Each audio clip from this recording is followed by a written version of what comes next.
Hi guys and welcome back to the channel Deepak Yadav Education. Welcome to the daily current affairs of 13th of November 2021. तो guys आज है तारीख 13 नवंबर 2021 और है Saturday. आज की तारीख से जितने भी मोस्ट इंपॉर्टेंट करंट अफेयर्स बनेंगे उन सभी करंट अफेयर्स को हम लोग डिटेल में डिस्कस करेंगे। नाउ बढ़ते हैं आगे बढ़ने से पहले एक छोटी सी इन्फॉर्मेशन है आप सभी लोगों के लिए। अक्टूबर के महीने का मंथली करंट अफेयर का कंपाइलेशन इस यूट्यूब चैनल पर मैं अपलोड कर चुका हूं, जाकर आप लोग उसको देख सकते हो। उस मंथली करंट अफेयर के कंपाइलेशन में मैंने सारे करंट अफेयर कवर करे हैं, चाहे वो इकोनॉमी का हो, चाहे वो पॉलिटी का हो, चाहे वो गवर्नेंस का हो, सारे ही करंट अफेयर को कवर किया गया है। तो उसको जाकर आप लोग देख सकते हो। अक्टूबर के साथ साथ सितंबर के महीने का भी मंथली करंट अफेयर का कंपाइलेशन अपलोड हो चुका है, उसको भी जाकर देख सकते हो। देखो, अगर आप लोगों को यहां पर ये दोनों वीडियो तब भी नहीं मिलती हैं तो इन दोनों को वीडियो के जो लिंक है मैंने आप लोगों को नीचे डिस्क्रिप्शन बॉक्स में भी दे रखे हैं, वहां से जाकर आप लोग इन वीडियो को देख सकते हो। देखो, एक इंपॉर्टेंट इन्फॉर्मेशन है, इस वजह से मैं आप लोगों को डेली बेसिस पर यह बता रहा हूं।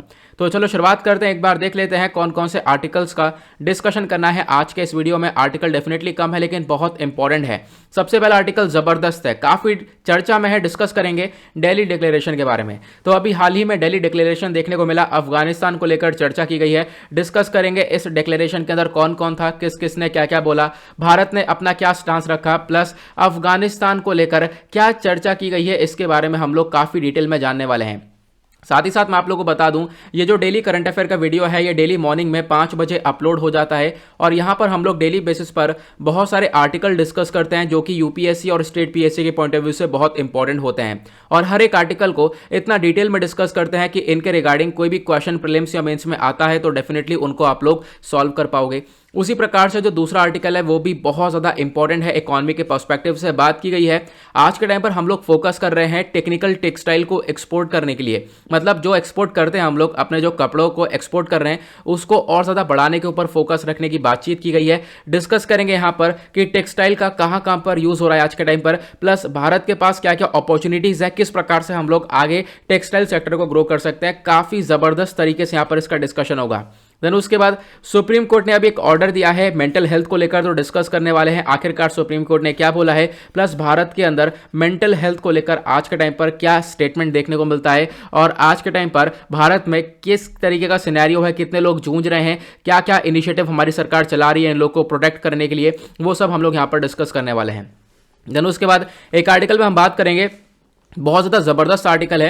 अभी पाकिस्तान ने क्या करा है, फ्रीडम ऑफ एयर का वायलेशन कर दिया है और यहाँ पर इंडिया जो है ना, इंडिया एक तरीके से आज के टाइम पर पाकिस्तान को बख्श ही रहा है। एक तरीके से अगर इंडिया ने यह मुद्दा इंटरनेशनल लेवल पर उठा दिया तो डेफिनेटली पाकिस्तान के ऊपर काफ़ी सारे स्टेप्स उठाए जा सकते हैं। तो डिस्कस करेंगे आखिरकार ये क्या है मुद्दा, फ्रीडम ऑफ एयर क्या है, इसका वायलेशन पाकिस्तान ने किस प्रकार से किया है और क्या क्या यहाँ पर अलग अलग ये फ्रीडम ऑफ एयर के अंदर क्या क्या बातचीत आती है, ये सब कुछ आपको जानने को मिलने वाला है। नेक्स्ट आर्टिकल अगेन एक बहुत इंपॉर्टेंट है, बात की गई है लीड्स रिपोर्ट 2021 के बारे में। तो यहां पर लॉजिस्टिक्स के बारे में चर्चा की गई है। एक रिपोर्ट आई है जहां पर पता लगाया गया बहुत सारे स्टेट्स के अंदर जो लॉजिस्टिक्स है वो काफी अच्छा है, लेकिन ओवरऑल बात करें तो लॉजिस्टिक्स काफी बेकार सा आपको देखने को मिलेगा भारत के अंदर। इसको हम लोग किस प्रकार से इंप्रूव कर सकते हैं, इंप्रूव करने से फायदा क्या होगा, इसको हम लोग डिस्कस करने वाले हैं। लॉजिस्टिक्स क्या होता है इसको भी हम लोग यहां पर समझेंगे।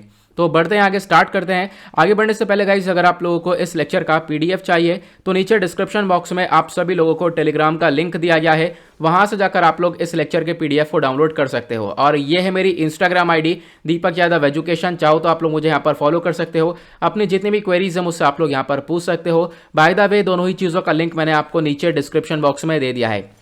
साथ ही साथ हमेशा की तरह एक छोटी सी रिक्वेस्ट है आप लोगों से यहीं पर कि वीडियो को लाइक कर देना अगर आप लोग यहाँ तक पहुँच चुके हो तो, और डेली बेसिस पर आप लोगों से एक रिक्वेस्ट रहती है कि अपना टारगेट अचीव करना है 1K प्लस लाइक्स का, और आप लोग यहाँ पर डेली बेसिस पर इस प्रकार से सपोर्ट करते हो और हर रोज़ यहाँ पर 1K प्लस लाइक्स क्रॉस हो ही जाते हैं। ओके, तो स्टार्ट करते हैं आज का सबसे पहला आर्टिकल इंटरनेशनल रिलेशंस के पर्सपेक्टिव से इंपॉर्टेंट है और आईआर हमारे सिलेबस में आता है जीएस पेपर 2 के अंदर। देखो, यहाँ पे बातचीत की गई है दिल्ली डिक्लेरेशन ऑन अफगानिस्तान को लेकर। तो ये आर्टिकल चर्चा में क्यों है, सबसे पहले इसको देखेंगे। द हिंदू का आर्टिकल है और द हिंदू बहुत ज़्यादा इंपॉर्टेंट सोर्स है हमारे करंट अफेयर के लिए। देख पाओगे यहाँ पर मैं आपको सारे सोर्सेस दिखाता रहूँगा कि कहाँ कहाँ से आर्टिकल्स को लिया गया है। ठीक है, तो हाल ही में क्या हुआ है, जो दिल्ली रीजनल सिक्योरिटी डायलॉग है ये देखने को मिला। अफगानिस्तान के ऊपर इस पूरे डायलॉग के अंदर चर्चा की गई है अब यहाँ पर क्या हुआ, ये जो डायलॉग है इसके अंदर अलग अलग कंट्रीज के जो NSA हैं, नेशनल सिक्योरिटी एडवाइजर, उन्होंने इस मीटिंग को अटेंड किया। अब हुआ क्या था, यहाँ पर अलग अलग कंट्रीज को भारत ने खुद इन्वाइट किया था। हमने रशिया को, चाइना को, पाकिस्तान को, इन कंट्रीज को हमने इन्वाइट किया, और भी बहुत सारी कंट्रीज हैं। हमने इनके NSS को इनवाइट किया, नेशनल सिक्योरिटी एडवाइजर को, कि दिल्ली आओ और बैठ के बातचीत होगी। अफगानिस्तान के ऊपर क्या सिचुएशन आज के टाइम पर, अफगानिस्तान के अंदर कैसे हम लोग पीस एंड सिक्योरिटी स्टेबिलिटी को मेंटेन कर सकते हैं, इसके ऊपर डिस्कशन किया जाएगा। अब इसको लेकर मीटिंग चली है। अब मीटिंग चली तो इसके बारे में क्या क्या हुआ ये आप लोग को आगे जानने को मिलेगा, लेकिन उससे पहले जान लेना इस पूरे मीटिंग को चेयर किया है इंडियन NSA ने, मतलब भारत के जो नेशनल सिक्योरिटी एडवाइजर हैं अजीत डोभाल साहब, उन्होंने यहां पर इस पूरे मीटिंग को चेयर किया। और इस पूरे मीटिंग का जो क्रक्स है, इस मीटिंग का क्रक्स ये है कि हम लोग अर्जेंटली क्या करें, अफगानिस्तान को एक असिस्टेंस प्रोवाइड करवा सकते हैं, क्योंकि अफगानिस्तान के अंदर आज के टाइम पर क्राइसिस काफी ज्यादा बढ़ चुके हैं। तो उन क्राइसिस को कंट्रोल में करने के लिए डेफिनेटली वहां पर एक सपोर्ट चाहिए। और इस प्रकार की जो मीटिंग है ये 2021 के अंदर जो अभी हुई है, जिसके बारे में हम चर्चा कर रहे हैं, ये लगभग तीसरी मीटिंग है। इससे पहले अलग अलग मीटिंग हुई है, 2018 में एक मीटिंग हुई थी और 2019 में भी इसी प्रकार की एक मीटिंग हुई है। इसके बारे में आप लोग एक आइडिया रख सकते हो। यही है हमारे अजीत डोभाल साहब, ठीक है। और आप कह सकते हो कि इंडिया के जेम्स बॉन्ड के तौर पर ये जाने जाते हैं। देन उसके बाद अब हम लोग इस मीटिंग के बारे में बात करें तो यहाँ पे आप देख पाओगे इस मीटिंग में हमने कौन कौन सी कंट्रीज को बुलाया, इनवाइटेड पार्टिसिपेंट्स कौन कौन से थे, कौन कौन सी कंट्री को बुलाया, प्लस कौन कौन सी कंट्री आई, सब पता चलेगा। सबसे पहली बात, अफगानिस्तान की जो नेबरिंग कंट्रीज है, जैसे कि पाकिस्तान को हमने बुलाया, ईरान को बुलाया, Tajikistan, Uzbekistan, Turkmenistan, Russia, China, इन कंट्रीज को हमने बुलाया। इन सारी कंट्रीज में से 2 कंट्रीज तो आई नहीं, पाकिस्तान नहीं आया। पाकिस्तान ने सीधा सीधा मना कर दिया था कि हम लोग इस मीटिंग को अटेंड नहीं करेंगे, चलो निकलो यहां से। अब यहां पर क्या है, दूसरा आप देख पाओगे चाइना ने यहां पर बोला कि हमारे कंट्री के अंदर बहुत सारी मीटिंग्स वगैरह चल रही हैं, इस वजह से हमारा शेड्यूल काफ़ी बिजी है, देन उसकी वजह से हम लोग यहां पर नहीं आ पाएंगे। तो पाकिस्तान और चाइना यहां पर इस मीटिंग को अटेंड नहीं कर पाया है, इसके बारे में ध्यान रखना।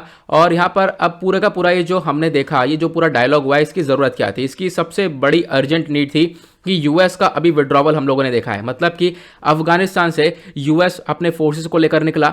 जैसे यूएस निकला, तालिबान ने इस पूरे अफगानिस्तान के ऊपर कंट्रोल पा लिया है।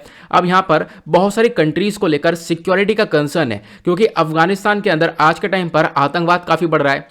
आतंकवाद के साथ साथ वहां के जो आम लोग हैं वो काफी बुरी तरह से सफर कर रहे हैं, तो उनको एक असिस्टेंस प्रोवाइड करवा सकें, प्लस जो है टेररिज्म को रोक सकें, ये यहां पर फोकस रखने की बातचीत की गई है इस पूरे डायलॉग के अंदर।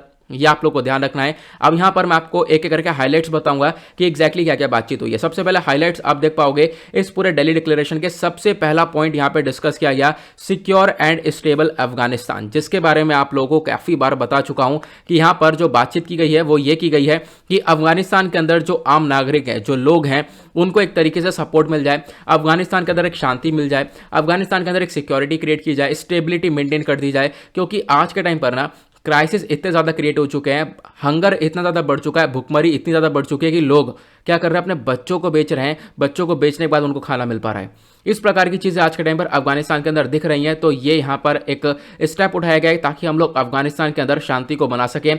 दूसरा यहाँ पर पॉइंट डिस्कस किया गया, कंडमनिंग टेररिज्म, यानी आतंकवाद की निंदा की गई, आतंकवाद को बढ़ावा ना दे अफगानिस्तान, इसके ऊपर ज़्यादा फोकस किया गया इस मीटिंग के अंदर कि अफगानिस्तान यहाँ पर ऐसा ना कर दे कि जो है अफगानिस्तान एक ऐसी कंट्री बन जाए जो कि आतंकवादियों के लिए एक हेवन हो, तो ऐसा ना किया जा सके, इसके ऊपर ये काम किया गया, ये बातचीत की गई है। देन उसके बाद यहाँ पर तीसरा पॉइंट डिस्कस किया गया, एंश्योर फंडामेंटल राइट्स, जो आज के टाइम पर लोगों के राइट्स हैं, वहाँ की जो वेमेन है, वेमेन के प्रति काफ़ी वायलेशन होता है अफगानिस्तान में अंदर, rights of women, rights of children, rights of minority communities, इन सबको कैसे हम लोग प्रोटेक्शन दे सकते हैं, इसके ऊपर बातचीत की गई है। देन उसके बाद यहाँ पर सभी कंट्रीज़ ने मिलकर एक कलेक्टिवली कोऑपरेशन रखा है कि हम लोग सारी कंट्रीज़ मिलकर काम करेंगे कि आतंकवाद को ख़त्म कर सकें, एक्सट्रीमिज्म को ख़त्म कर सकें, सेपरेटिज्म को ख़त्म कर सकें, प्लस यहाँ पर जो ड्रग्स की तस्करी देखने को मिलती है उसके ऊपर भी रोक लगा सकें, ये फोकस रखा गया इस मीटिंग के अंदर। नाउ अब क्वेश्चन ये है, ये तो सारी बातें भारत के थ्रू बोली गई, नाउ अब जो दूसरी कंट्रीज थी उन्होंने क्या क्या स्टेटमेंट दिया। अब आप देख पाओगे रशिया के थ्रू क्या स्टेटमेंट था। रशिया ने यहाँ पे बोला कि जो भी ये मल्टीपल डायलॉग मैकेनिज्म हुआ है, जो भी ये तरीका है, इसको कॉम्प्लिकेट नहीं करना चाहिए, ऐसा यहाँ पर बोला रशिया ने। पाकिस्तान चाइना दोनों आए ही नहीं थे, ये क्या बोलेंगे। उज्बेकिस्तान तुर्कमेनिस्तान के जो नेशनल सिक्योरिटी एडवाइजर है, उन्होंने जो आतंकवाद का वर्ड है ना वो इसमें मेंशन ही नहीं किया, जितनी भी बातचीत हुई है उसमें टेररिज्म का वर्ड मेंशन नहीं किया है, ऐसा यहाँ पर रिस्पॉन्स देखने को मिला है रीजनल कंट्रीज के थ्रू। एक और क्वेश्चन आता है, अच्छा, भारत इतना क्यों फोकस कर रहा है अफगानिस्तान के ऊपर? भाई हमने बिलियंस ऑफ रुपीस पैसा खर्च कर रखा है, हमने इतना पैसा खर्च कर रखा है अफगानिस्तान के अंदर। ये आप देख पाओगे, ये पूरा मैप है, ये अफगानिस्तान का मैप है। यहाँ पे आप देख पाओगे जो इंफ्रास्ट्रक्चर प्रोजेक्ट की बात करें तो लगभग यहाँ पर फर्स्ट पॉइंट कहाँ पर है, ये आप जरंज से दिलाराम तक आप देख पाओगे लगभग 218 किलोमीटर की ये रोड प्रोजेक्ट हमने बनाया है, ठीक है। उसके बाद एक और प्रोजेक्ट बनाया है जहां पे हमने ट्रांसमिशन लाइन को बनाया है, प्लस सलमा डैम बनाया है, और भी अलग अलग प्रोजेक्ट्स चल रहे हैं आज के टाइम पर। हमने इतना ज़्यादा पैसा वहां पर लगा रखा है, अप्रोक्स 3.1 बिलियन डॉलर्स तक का पैसा यहां पर लगाया है साल 2001 से। भारत ने इतना पैसा पर खर्चा है, तो इसकी वजह से आज के टाइम पर हम लोगों को नुकसान ना हो, हमारे जो प्रोजेक्ट्स हैं वहाँ पर उनको नुकसान ना हो, इसके ऊपर भी चर्चा की जा सकती है कि अफगानिस्तान के अंदर एक सिक्योरिटी मेंटेन की जा सके और हम अपने प्रोजेक्ट्स को आज के टाइम पर बचा सकें। आई होप आपको ये भी क्लियर हो चुका है। नाउ बढ़ते हैं आगे अगले आर्टिकल पर। अगला आर्टिकल इकोनॉमी के पर्सपेक्टिव से इंपॉर्टेंट है और इकोनॉमी आती है जीएस पेपर 3 के अंदर। बात की गई है increasing export of technical textile, जो हमारे टेक्सटाइल जो कपड़े हैं इसके एक्सपोर्ट को बढ़ाने की यहाँ पर चर्चा की गई। तो आप देख पाओगे अगेन द हिंदू का आर्टिकल है, हमारे गोयल साहब ने यहाँ पर फोकस रखा है कि हम लोग क्या करें, जो टेक्सटाइल्स है उसको ज़्यादा से ज़्यादा एक्सपोर्ट कर सके। एक्सपोर्ट करेंगे ज़्यादा पैसा आएगा अपने पास, हमारी इकॉनमी ग्रो होती हुई नजर आएगी। तो हाल ही में ये काम किया गया है और आने वाले टाइम पर हमने आने वाले 3 सालों के लिए गोल रख लिया है। आज के टाइम पर जो हमारा टेक्निकल टेक्सटाइल का एक्सपोर्ट है वो $2 बिलियन का है। अब इसको हम लोग आगे बढ़ाकर लगभग $10 बिलियन तक करने वाले हैं आने वाले 3 साल के अंदर। तो एक्सपोर्ट को हम लोग काफी तेजी भारी मात्रा से इंक्रीज करने के ऊपर फोकस रख रहे हैं, ठीक है। अब बात करें टेक्निकल टेक्सटाइल की, तो टेक्निकल टेक्सटाइल क्या है, एक फैब्रिक है। फैब्रिक इस प्रकार से आप लोगों को ये देखने को मिलेगा, यहां पर एक फैब्रिक सा आपको ये देखने को मिलता है, ठीक है। उसके बाद क्या है ना कि यहां पर अलग अलग इंडस्ट्रीज में आज के टाइम पर इन कपड़ों का इस्तेमाल होता है, धागों का इस्तेमाल होता है, ठीक है। इंडस्ट्रीज के साथ साथ ऑटोमोबाइल्स के अंदर, civil engineering, construction, agriculture, health care, industrial safety, personal protection, हर जगह पर इन फैब्रिक्स का इस्तेमाल हो रहा है, कपड़ों का इस्तेमाल हो रहा है। कैसे हो रहा है मैं आपको आगे धीरे धीरे बताता रहूंगा। सबसे पहले आप देख पाओगे जो ये टेक्सटाइल प्रोडक्ट्स है ना, इनकी डिमांड बहुत ज़्यादा हो चुकी है आज के टाइम पर। आप कह सकते हो डेवलपमेंट के थ्रू यहाँ पर काफ़ी तक देखने को मिली है, प्लस आज के टाइम पर इंडस्ट्रियलाइजेशन काफ़ी बढ़ चुका है। इसकी वजह से यहाँ पर आपको टेक्सटाइल प्रोडक्ट्स की डिमांड भी काफ़ी ज़्यादा देखने को मिल जाएगी। सबसे पहले आप देख पाओगे, मैंने जैसा बताया कि अभी यहाँ पर मैंने आपको 12 तरीके के अलग अलग टेक्सटाइल सेगमेंट्स बताए। इसमें आप देख पाओगे एग्रोटेक, मेडिटेक, बिल्टेक, मोबिलटेक, क्लोथटेक, ओइकोटेक, ये अलग अलग आपको टेक देखने को मिलेगा। तो यहाँ सभी जगह पर इन टेक्सटाइल्स का इस्तेमाल हो रहा है। एग्जाम्पल लेते हैं मोबिलटेक का, यहाँ पर मैंने भी आपको मोबिलटेक के बारे में समझाया। मोबिलटेक के बारे में बात करें तो यहाँ पर कुछ प्रोडक्ट्स की ज़रूरत होती है। क्या होता है यहाँ पर मोबिलटेक काम करता है व्हीकल्स के रिगार्डिंग, जो व्हीकल्स होते हैं, जो भी आपके गाड़ियाँ हैं, ठीक है, बाइक और जो भी आपकी कार वगैरह हो गई, इसमें क्या होता है आपको सीट बेल्ट बनानी होती है, सीट बेल्ट होती है, एयर बैग्स बनाए जाते हैं, एयरप्लेन की सीट से बनती हैं, जियोटेक। अब यहाँ पर बहुत सारी प्रकार की चीज़ें बनती है जहाँ पर फैब्रिक्स का इस्तेमाल हो रहा है। तो आप देख पाओगे इस चीज़ को हम लोग प्रमोट कर सकते हैं। आज के टाइम पर कितना ज़्यादा आगे हम लोग निकल चुके हैं, ठीक है। गाड़ी की सीटें, बेल्ट, ठीक है, एयर बैग्स, एयरप्लेन की सीट्स है, तो यहाँ पर इन सब में टेक्सटाइल्स का इस्तेमाल हो रहा है। प्लस उसके बाद आप देख पाओगे आज के टाइम पर टेक्सटाइल का सिनेरियो क्या है। जो हमारी टेक्निकल टेक्सटाइल है भारत के अंदर, वो आज के टाइम पर मोमेंटम काफ़ी तेजी से ग्रो कर चुकी है, ठीक है। अगर पिछले 5 सालों के अंदर देखें तो काफ़ी तेजी से ग्रोथ देखने को मिली है और हम लोग फोकस ये कर रहे हैं कि आने वाले टाइम पर इस ग्रोथ को हम लोग दुगना तिगना कर सकें, 15 से 20% तक आने वाले 5 सालों के अंदर इस ग्रोथ को पहुंचा सकें। आज के टाइम पर जो वर्ल्ड मार्केट है ना, जो पूरा टेक्सटाइल्स का, वो लगभग $250 बिलियन का आसपास का आपको देखने को मिलेगा, 18 लाख करोड़ के आसपास का, जिसमें से इंडिया का जो शेयर है वो 19 बिलियन ही है। बस इसको हम लोग काफ़ी हद तक इंक्रीमेंट करने की पूरी कोशिश कर रहे हैं। इस पूरे टेक्सटाइल सेक्टर के अंदर जो सबसे बड़े प्लेयर्स हैं वो यूएसए, वेस्टर्न यूरोप और यहाँ पर आप देख पाओगे चाइना और जापान, ये सारी कंट्रीज आपको देखने को मिलेंगी। दिक्कत क्या है? दिक्कत यह है कि लोगों के पास ज़्यादा अवेयरनेस नहीं है, ठीक है। हमारे पास ज़्यादा चीज़ें इसके बारे में पता नहीं है, इसकी वजह से यहाँ पर क्या है, हम लोग ग्रो नहीं कर पा रहे हैं। दूसरी दिक्कत क्या है, हमारे पास स्किल्ड वर्कफोर्स नहीं है, क्योंकि टेक्निकल टेक्सटाइल के लिए हम लोग को एक अच्छी खासी पढ़ी लिखी लेबर चाहिए, ठीक है। अब यहाँ पर एक मतलब अच्छे खासे स्किल्स वाले वर्कर्स चाहिए। जब स्किल्स वाले वर्कर्स नहीं होंगे तो यहाँ पर डेफिनेटली जो इंडस्ट्रीज़ वगैरह वो सही से प्रॉपरली वर्क नहीं कर पाएंगी। इसके ऊपर काम करना है हम लोग को, इसके ऊपर काम कर रहे हैं। इसके ऊपर काम करेंगे तो हमारा और ज़्यादा इन्वेस्टमेंट वगैरह लगने वाला है। देन उसके बाद होता क्या है, आज के टाइम पर हम लोग बहुत सारा जो टेक्निकल टेक्सटाइल है वो हम लोग इंपोर्ट कर रहे हैं दूसरी कंट्रीज से, फॉर एग्जांपल चाइना से, ठीक है, यूएस, यूरोप, इनसे भी बहुत सारे हम लोग चीप, बहुत सस्ता हम लोग यहाँ पे परचेज कर रहे हैं, जिसकी वजह से हम अपने कंट्री के अंदर मैन्युफैक्चरिंग को नहीं बढ़ा पा रहे हैं। ठीक है। देन उसके बाद अपॉर्चुनिटीज़ की बात करें तो आज के टाइम पर अपॉर्चुनिटीज़ बहुत सारी हैं, ठीक है। यहाँ पे आप देख पाओगे जो ग्रोथ है मैन्युफैक्चरिंग सेक्टर के अंदर वो बहुत ज़्यादा देखने को मिल सकती है। और इंडिया के आज के टाइम पर भारत आप देख पाओगे रेगुलरली ग्रो कर रहा है इकोनॉमी के मामले में, तो हम लोग मैन्युफैक्चरिंग सेक्टर पर आगे बढ़ रहे हैं। तो इसके ऊपर क्या है, हम लोग थोड़ा सा अपने टेक्सटाइल के ऊपर ध्यान दे सकते हैं। इससे क्या होगा, हम लोग जो भी इंडस्ट्रीज़ हैं ऑटोमोबाइल, कंस्ट्रक्शन, एविएशन, इनके ऊपर ध्यान दे सकते हैं। देन उसके बाद यहाँ पर आप कह सकते हो इंडियन इकोनॉमी के लिए सबसे बड़ी चीज़ क्या है, और वो है मैन्युफैक्चरिंग सेक्टर। आज के टाइम पर हमारा मैन्युफैक्चरिंग सेक्टर काफ़ी तेज़ी से ग्रो कर रहा है, हम लोग इसके ऊपर भी काम कर सकते हैं क्योंकि ऑटोमोबाइल सेक्टर आने वाले टाइम पर, आने वाले 10 सालों के अंदर बहुत बड़ी ग्रोथ दिखाने वाला है, ठीक है। तो इसके ऊपर हम लोग क्या कर सकते हैं, इसके ऊपर हम लोग इन्वेस्टमेंट कर सकते हैं। दूसरी अपॉर्चुनिटी क्या है, आज के टाइम पर इंपॉर्टेंस किस चीज़ की बढ़ रही है, हाइजीन की, मतलब साफ सफाई की इंपॉर्टेंस काफ़ी बढ़ रही है। लोग ध्यान रख रहे हैं, लोग अपने पास बहुत सारे प्रोडक्ट्स रखते हैं, जैसे कि वाइप्स रखते हैं, face mask, diaper, dental floss, earbud, sanitary napkins, इन सब के अंदर कहीं ना कहीं इन टेक्सटाइल्स का इस्तेमाल हो रहा है। तो कहीं ना कहीं यहाँ पर इसमें काफ़ी सारी टेक्सटाइल्स आपको चीज़ें देखने को मिलेंगी, तो इसकी ग्रोथ काफ़ी हद तक देखने को मिल सकती है भारत के अंदर, ठीक है। ये सारी अपॉर्चुनिटीज़ हैं। उसके बाद हम लोग आज के टाइम पर स्पोर्ट्स के मामले में भी काफ़ी आगे बढ़ रहे हैं। हमारी स्पोर्ट्स और फिटनेस इंडस्ट्रीज काफ़ी बढ़ रही हैं, तो स्पोर्ट्स वेयर बनाए जाते हैं, एक्टिव वेयर बनाए जाते हैं, स्पोर्ट्स फुटवेयर बनाए जाते हैं, यहाँ पर भी टेक्सटाइल्स का कंजम्पशन देखने को मिलता है। तो भारत के पास एक ये अपॉर्चुनिटीज़ है। देन उसके बाद और क्या है, आज के टाइम पर भारत अलग अलग इनिशिएटिव चला रहा है। हमारे पास अलग अलग इनिशिएटिव्स हैं, जैसे कि हम लोग टेक्निकल टेक्सटाइल को और ज़्यादा ग्रो करने के ऊपर काम कर रहे हैं। जैसे कि सबसे पहला इनिशिएटिव है नेशनल टेक्निकल टेक्सटाइल मिशन। इस मिशन को आप कह सकते हो कि लॉन्च किया गया है लगभग फरवरी 2020 में, और मेन मकसद ये है कि हम लोग अपने कंट्री का जो टेक्निकल टेक्सटाइल है उसको ग्रो कर सकें और अपने कंट्री को एक ग्लोबल लीडर बना सकें। उसी प्रकार से जो दूसरा इनिशिएटिव है वो भी बात करता है प्रोडक्शन लिंक्ड इंसेंटिव स्कीम को लेकर, कि जो टेक्सटाइल सेक्टर है इसके रिगार्डिंग हम लोग पैसा देंगे, सरकार जो यहाँ पर पैसा प्रोवाइड करवाएगी ताकि जो है कंपनीज इसका प्रोडक्शन को बढ़ा सकें। इसको हम लोग प्रोडक्शन लिंक्ड इंसेंटिव स्कीम बोलते हैं। ये स्कीम चलाई गई है सरकार के थ्रू। देन उसके बाद यहाँ पर और क्या है, harmonise system for nomenclature codes for technical textile 2019 के अंदर जो हमारी भारत सरकार है उन्होंने डेडिकेट किया लगभग 207, एक कोड है 207, क्या है, एक हार्मोनाइज सिस्टम नॉर्मनक्लेचर कोड है। टेक्सटाइल सेक्टर को यहाँ पर एक कोड डिनोट किया गया, इनको ये कोड डेडिकेट किया गया ताकि ये लोग हेल्प कर सकें। इससे हेल्प की जा सकते हैं हम लोग अपने कंट्री का जो इंपोर्ट हो रहा है, एक्सपोर्ट हो रहा है, उसका डेटा को मॉनिटर कर सकें, उसके डेटा को रख सकें। तो यहाँ पर इस प्रकार का ये भी इनिशिएटिव चलाया गया जिससे हम लोग को पता चल जाएगा कि हमारा यहाँ से कि जो टेक्सटाइल है वो कितना एक्सपोर्ट हो रहा है प्लस कितना इंपोर्ट हो रहा है।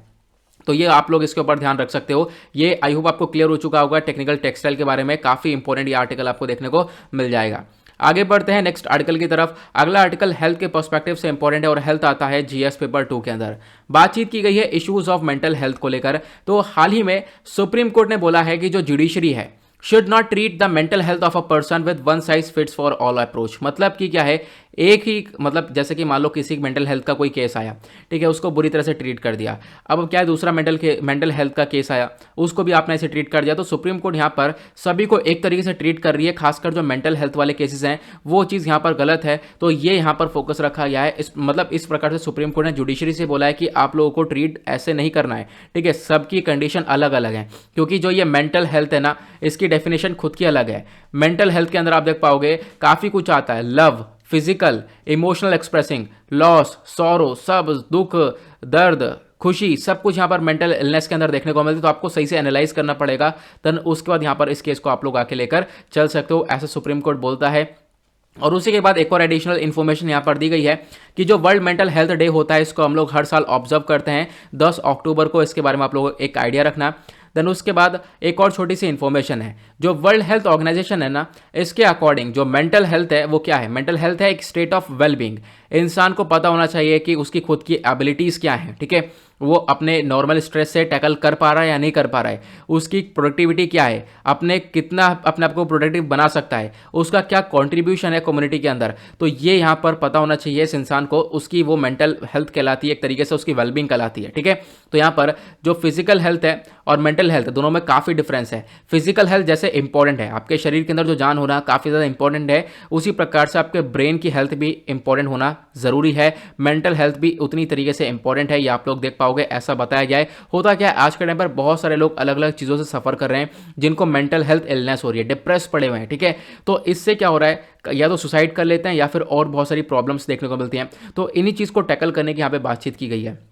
आज के टाइम पर आप चैलेंजेस की बात करेंगे तो चैलेंजेस में अगर हम लोग देखें तो बहुत ज़्यादा पब्लिक बढ़ चुकी है और प्लस पब्लिक के साथ साथ बर्डन भी काफ़ी हद तक बढ़ चुका है। एक अंदाजा लगभग 150 मिलियन जो पीपल हैं इंडिया के अंदर, आज के टाइम पर उन लोगों को एक मेंटल हेल्थ केयर की ज़रूरत है।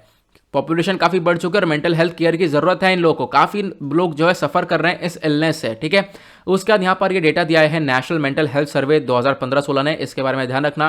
देन उसके बाद दूसरा चैलेंज है लैक ऑफ रिसोर्सेज। हमारे पास रिसोर्सेज बहुत कम है। मतलब क्या है, लोग जो है मेंटल हेल्थ से काफ़ी हद तक जूझ रहे हैं। लेकिन क्या होता है, मेंटल हेल्थ को सही करने के लिए हमें डॉक्टर्स चाहिए होते हैं, साइकाइट्रिस्ट, ठीक है, साइकाइट्रिस्ट चाहिए होता है, नर्सेस चाहिए होती है, साइकोलॉजिस्ट चाहिए होता है, सोशल वर्कर्स चाहिए होते हैं। लेकिन क्या है, इनकी कमी बहुत ज़्यादा है।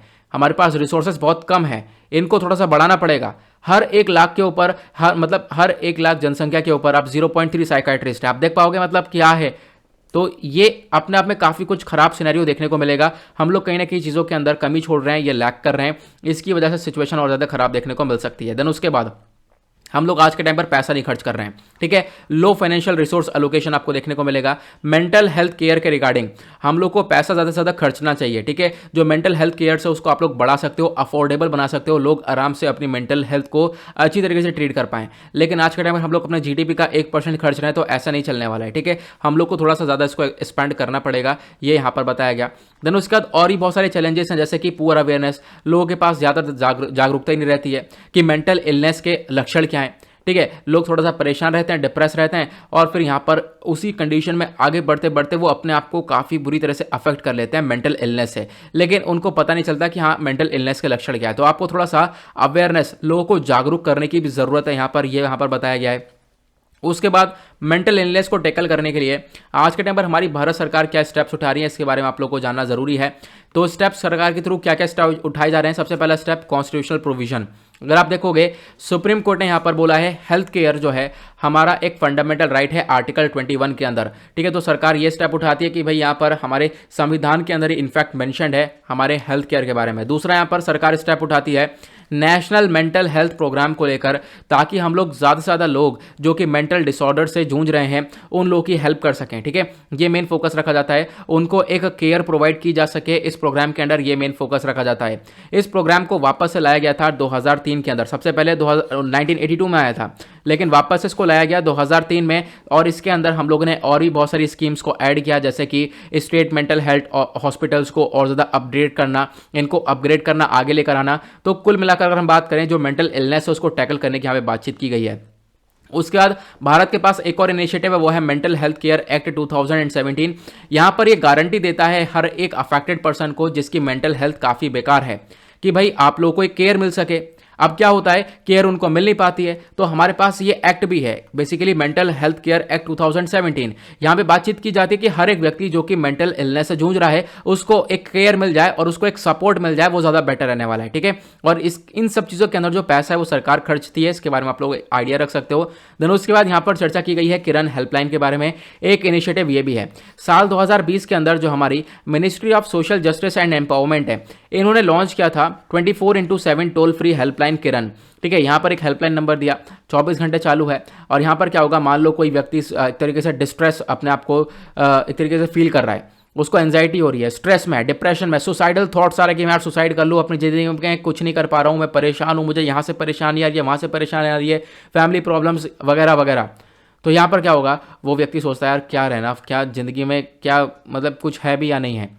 तो यहाँ पर इस प्रकार के अगर थॉट्स वगैरह आते हैं या चीज़ें देखने को मिलती हैं, तो आप यहाँ पर ये हेल्पलाइन नंबर कॉल कर सकते हो और यहाँ पर आपको सपोर्ट मिलेगा डेफिनेटली। पहले क्या होता था, कोई सुसाइड अटेम्प्ट कर रहा है तो उसको पनिशमेंट दी जाती थी, मतलब सुसाइड अटेम्प्ट कर रहा है और बच गया तो बहुत ज़्यादा पनिशमेंट दी जाती थी। लेकिन आज के टाइम पर इसको एक थोड़ा सा मतलब कम कर दिया गया, इसके बारे में आप लोग को ध्यान रखना है। आगे बढ़ेंगे, नेक्स्ट आर्टिकल में बातचीत करेंगे हम लोग इंटरनेशनल रिलेशंस का आर्टिकल है, जीएस पेपर 2 के पर्सपेक्टिव से यहाँ पर इंपॉर्टेंट है, बहुत ज़्यादा अच्छा आर्टिकल है। बात की गई है पाकिस्तान ने वॉयलेट किया है, हनन किया है फ्रीडम ऑफ एयर का, तो ये किस प्रकार से किया है यहाँ पे हम समझेंगे। इंडियन एक्सप्रेस का ये आर्टिकल आप देख पाओगे, पाकिस्तान ने ब्लॉक किया भारत की गो फर्स्ट फ्लाइट को, ठीक है, गो फर्स्ट फ्लाइट आप ये देख पाओगे। इंडियन एक्सप्रेस का ये आर्टिकल मैंने पब्लिश किया है, जैसे मैंने आप लोग को बताया। तो हाल ही में क्या हुआ है, इंडिया ने लॉन्च किया था एक डायरेक्ट फ्लाइट। हम लोग एक फ्लाइट चलाते थे, कहाँ से कहाँ तक मैं आपको मैप में दिखाता हूँ, ठीक है। मान लो ये पाकिस्तान है, ठीक है, ये आपको इंडिया देखने को मिलेगा। हम लोगों ने इधर से श्रीनगर से जम्मू एंड कश्मीर की जो कैपिटल है, एक सेकंड यार, सॉरी यार, यहाँ पर क्या हो गया, तो जम्मू एंड कश्मीर की जो कैपिटल है श्रीनगर, ठीक है, यहाँ से हम लोगों ने शारजहाँ तक एक फ़्लाइट चलाई थी, ठीक है। यहाँ से हम लोगों ने क्या करा, एक फ़्लाइट चलाई थी इस प्रकार से, पाकिस्तान के ऊपर से उड़कर वो फ्लाइट जाती थी कहाँ पर, यूएई के शारजहाँ के अंदर, ठीक है। अब क्या है, यहाँ पर ये जो फ्लाइट है, पाकिस्तान ने कहा हमारे ऊपर से नहीं उड़ाओगे, ठीक है। पाकिस्तान ने मना कर दिया कि भाई हमारे ऊपर से उड़ाने की ज़रूरत नहीं है, पता नहीं क्यों भाई, वो तो पाकिस्तानी है, वो आप लोगों को मालूम ही है कि मैं अब क्या बताऊं पाकिस्तान के बारे में यार, मेरी तो खुद सच में हंसी छूटने लगती है। तो यहाँ पर क्या है, अब कोई बात नहीं, यहाँ पे आप देख पाओगे कि उन्होंने फ्लाइट को डिनाई किया, अब यहाँ पर परमिशन को छोड़ दिया, क्या अब इंडिया के पास क्या दूसरा रास्ता नहीं है, बिल्कुल दूसरा रास्ता है। अब भारत कैसे जाएगा, पहले डायरेक्टली पाकिस्तान के ऊपर से उड़ के जा रहा था, पाकिस्तान ने मना कर दिया, चलो भाई तुम्हारी बात ही मान लेते हैं, छोड़ो, ठीक है। अब यहाँ पर हम लोग कैसे जाएंगे, इस प्रकार से जाएंगे यूएई के अंदर, थोड़ा सा लंबा रास्ता पकड़ना पड़ेगा, लेकिन यहाँ पर डेफिनेटली हमारे पास दूसरा ऑल्टरनेटिव है। लेकिन बोला क्या जा रहा है, इन सब चीज़ों के अंदर पाकिस्तान ने कहीं ना कहीं वॉयलेशन कर दिया है फर्स्ट फ्रीडम ऑफ एयर का। जो फ्रीडम ऑफ एयर है उसका वॉयलेशन क्या, उसका हनन क्या है, तो डिस्कस करेंगे आखिरकार ये फ्रीडम ऑफ एयर होता क्या है। सबसे पहली चीज़, फ्रीडम ऑफ एयर का मतलब है कोई भी कंट्री उसके पास यहाँ पर ऑब्वियसली यहाँ पर फ्रीडम है कि वो अपने प्लेन को उड़ा सके, अपने प्लेन को किसी दूसरे कंट्री के एयर स्पेस से निकाल सके, उसके कंट्री में उतार थोड़ी ना रही है, ठीक है, ऊपर से ले जा सकते हो आप लोग। एक मतलब इसको अलग अलग तरीके से डिफाइन किया गया, मैं आपको बताता हूँ। जितने भी ये रूल्स एंड रेगुलेशंस है फ्रीडम ऑफ एयर के, इन सबको शिकागो कन्वेंशन के अंदर रखा गया है 1944 के थ्रू, ये आप लोग को ध्यान रखना है, ठीक है। ये सारे रूल्स तभी आए थे। उसके बाद यहाँ पे आप देख पाओगे सबसे पहली बात बोला गया कि लगभग 9 फ्रीडम ऑफ एयर आपको देखने को मिलेंगे, जिसमें से फर्स्ट 5 ऑफ फ्रीडम जो एयर है, मतलब जो फर्स्ट 5 रूल्स हैं वो काफ़ी इंपॉर्टेंट होते हैं आईसीओए के अंडर में, इंटरनेशनल सिविल एविएशन ऑर्गेनाइजेशन के अंडर में। लेकिन हम लोग यहाँ पर डिस्कस करेंगे टू द पॉइंट वाली बात, जो कि फर्स्ट, सेकंड और थर्ड फ्रीडम ऑफ एयर को हम लोग यहाँ पर समझने वाले हैं। सबसे पहली चीज़, फर्स्ट फ्रीडम राइट क्या है। यहाँ पर ये क्या है कि मान लो कोई एक स्टेट है, मान लो भारत हो गया, अब भारत क्या कर रहा है, यहाँ पर अपना प्लेन उड़ा रहा है। अब भारत ने अपना प्लेन उड़ाया, पाकिस्तान के ऊपर से निकाल दिया, इसमें क्या दिक्कत है, ठीक है। यहाँ पर हमारे पास फ्रीडम है, हम लोग उड़ सकते हैं, ठीक है, हमारे पास फ्रीडम है, हम लोग यहाँ पर पाकिस्तान पे लैंड तो नहीं कर रहे हैं ना, ठीक है। तो क्या है, उसके ऊपर से उड़ रहे हैं, ठीक है, तो उसके ऊपर लैंड नहीं किया हमने, विदाउट लैंडिंग उसकी टेरिटरी को क्रॉस किया है, तो इसका हमारे पास फ्रीडम है। ऐसा यहाँ पर इस रूल्स एंड रेगुलेशंस जो शिकागो कन्वेंशन हुआ था इसके अंदर बताया गया था। लेकिन क्या हुआ, पाकिस्तान ने इसको मना कर दिया, तो कहीं ना कहीं ये फर्स्ट फ्रीडम राइट का वॉयलेशन, इसका हनन है। ये केस आप लोग देख पाओगे, ये केस हुआ क्या है, गो फर्स्ट फ्लाइट, जिसके बारे में अभी चर्चा हो रही है। इसने क्या करा, पाकिस्तान ने बोला कि अब आप अपनी फ्लाइट यहाँ पर हमारे कंट्री के ऊपर से नहीं उड़ाओगे, तो कहीं ना कहीं इसका वॉयलेशन ये आपको देखने को मिलेगा। उसी प्रकार से एक होता है सेकंड फ्रीडम राइट। इसका मतलब क्या होता है, मान लो यहाँ पर एक कंट्री है, ठीक है, एक एग्जांपल देता हूँ, मान लो यहाँ पर इंडिया से एक फ्लाइट गया, इंडिया से एयर इंडिया का फ्लाइट गया, कहाँ पर, न्यूयॉर्क के अंदर जा रहा है, ठीक है, अमेरिका में जा रहा है। अब इंडिया से यहाँ से न्यूयॉर्क जा रहा है फ्लाइट एयर इंडिया का, लेकिन क्या हुआ, बीच में ब्रिटिश एयरपोर्ट पड़ता है, हमारा तेल खत्म हो रहा है, हमें क्या करना है, तेल डलवाना है। हम लोग क्या कर सकते हैं, हम लोग रुक सकते हैं यहाँ पर, ठीक है, हम लोग यहाँ पर रुक जाएंगे, तेल डलवाएंगे, फटाक से निकल जाएंगे यहाँ से। हालांकि रुक के तेल डलवाएंगे बस, और कोई काम नहीं है, ऐसा नहीं है कोई पैसेंजर उतरेगा, कोई दूसरा पैसेंजर चढ़ेगा, ऐसा कुछ भी नहीं होगा। तेल डलवाने के बाद हम लोग वापस से वहाँ से उड़ जाएंगे और अपने जो भी डेस्टिनेशन वहाँ तक पहुँचेंगे, इसमें भी कोई वॉयलेशन नहीं है, ठीक है। तो इसमें भी आपको फ्रीडम है कि आप लोग इस प्रकार से काम कर सकते हो। तो इस प्रकार के फ्रीडम्स दिए गए हैं, तो कहीं ना कहीं पाकिस्तान ने पहले वाले फ्रीडम का वॉयलेशन किया है, ऐसा इस आर्टिकल के अंदर बताया गया। अब इंडिया के पास ऑप्शन क्या है, इंडिया के पास भाई ऑप्शन बहुत है, पटक के धो सकता है पाकिस्तान को, कैसे पटक के यहाँ पर इंटरनेशनल सिविल ऑर्गेनाइजेशन के अंदर यहाँ पर डाल सकता है। इंडिया इस पूरे मुद्दे को आईसीओ के अंदर उठा सकता है चाहे तो, लेकिन हम लोग यहाँ पर उठा नहीं रहे हैं कि हम सोचते हैं यार अब क्या बोलूँ कि हाँ चलो, इस वजह से हम लोग यहाँ पर इसको मुद्दे को उठाते नहीं हैं। तो यहाँ पे आप देख पाओगे, मैंने जैसे बताया इंटरनेशनल सिविल एविएशन ऑर्गेनाइजेशन के बारे में, तो आपको इसके बारे में बता देता हूँ ये क्या है। ये एक तरीके से यूनाइटेड नेशन का स्पेशलाइज्ड एजेंसी देखने को मिलेगा। इसको बनाया गया था 1944 में। इसका मेन काम है दुनिया भर में जो हमारे प्लेन्स वगैरह चल रहे हैं वो एक तरीके से पीसफुली सारा काम हो सके, ठीक है, पीसफुली यहाँ पर जितने भी यहाँ पर एयर वगैरह का काम चल रहा है वो काम सही से हो सके, ये मेन फोकस रखा जाता है। इसके अंदर लगभग 193 मेंबर्स हैं और इंडिया भी इसका एक पार्ट है। आप देख पाओगे इस पूरे ऑर्गेनाइजेशन का हेडक्वार्टर मॉन्ट्रियल कनाडा के अंदर है। इसके बारे में आप लोग एक आइडिया रख सकते हो जो कि इंपॉर्टेंट है। आगे बढ़ते हैं आज के लास्ट आर्टिकल की तरफ। अगला आर्टिकल इकोनॉमी के पर्सपेक्टिव से इंपॉर्टेंट है। अगेन इकोनॉमी आता है जीएस पेपर 3 के अंदर। बात की गई है लीड्स रिपोर्ट 2021 के बारे में। तो रिसेंटली जो हमारी ministry of commerce and industry है, इन्होंने यहाँ पर एक रिपोर्ट को रिलीज किया है। उस रिपोर्ट का नाम है logistic ease across different states. इसको बोला गया है लीड्स रिपोर्ट इंडेक्स 2021।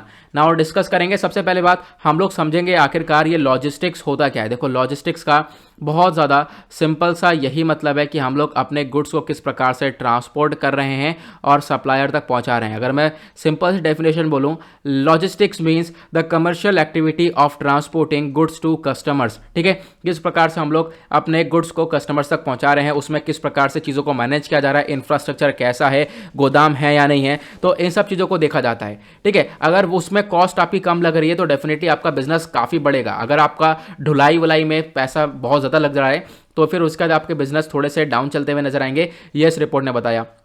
तो ये रिपोर्ट यहां पर इंडेक्स आ चुका है 2021 का। भारत के बहुत सारे स्टेट्स और यूनियन टेरिटरीज टॉप पर आते हैं इसके अंदर।